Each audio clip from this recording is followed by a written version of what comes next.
Welcome back to another sickle cell chat. Somebody asked me how I've managed not to have a sickle cell crisis since I was 8. And yes, it is true that at the time that I had made that comment, I hadn't had a sickle cell crisis since I was 8. However, since then, I made that comment about a year ago. Since then, I have had a major health issue, which I think contributed to a crisis event. So just keep that in mind. Now, in terms of what I did to keep crisis at bay for that long, I think it was a combination of a few things. I never miss a doctor's appointment. I live in the States and I feel very lucky and privileged to have access to medical professionals who manage my health. I have a primary care physician and an oncologist. I see the oncologist like twice a year and I do blood work regularly. So if they see anything abnormal going on in my blood work, they immediately contact me and we are able to address it. I've been taking folic acid since forever, like since I can remember. I've never not taken folic acid. Also, since I had my health issue last year, I was put on a medication called hydroxyurea, which is supposed to help reduce the rate at which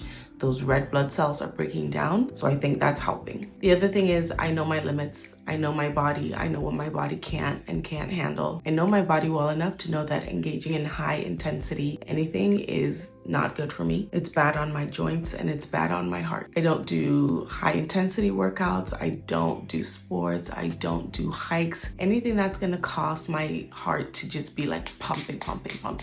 When I was younger and like my parents and my grandparents, my aunties and uncles wouldn't let me play like normal with the other kids, that was super annoying and frustrating. But as an adult, I can completely understand why they did that. That said, it's still important to move your body, so I do what I can. And I never, ever force myself to participate in anything that I know I'm gonna pay for later in terms of pain or shortness of breath or extra rapid heart rate or anything like that. Lastly is genetics. Now, this part is still kind of confusing to me. I think the type of sickle cell that I have is not as difficult as the type of sickle cell that other people might have. From my understanding, it has something to do with the levels of fetal hemoglobin in my blood. But I still need to do more research on that. I've looked into it, but it's a lot of heavy medical jargon, so I'm still trying to understand what it means. I hope that helps. I know how scary this disease can be, especially if you're still a kid, but it's entirely possible to live a normal life, especially if you have good health management. So let me know if you have any questions.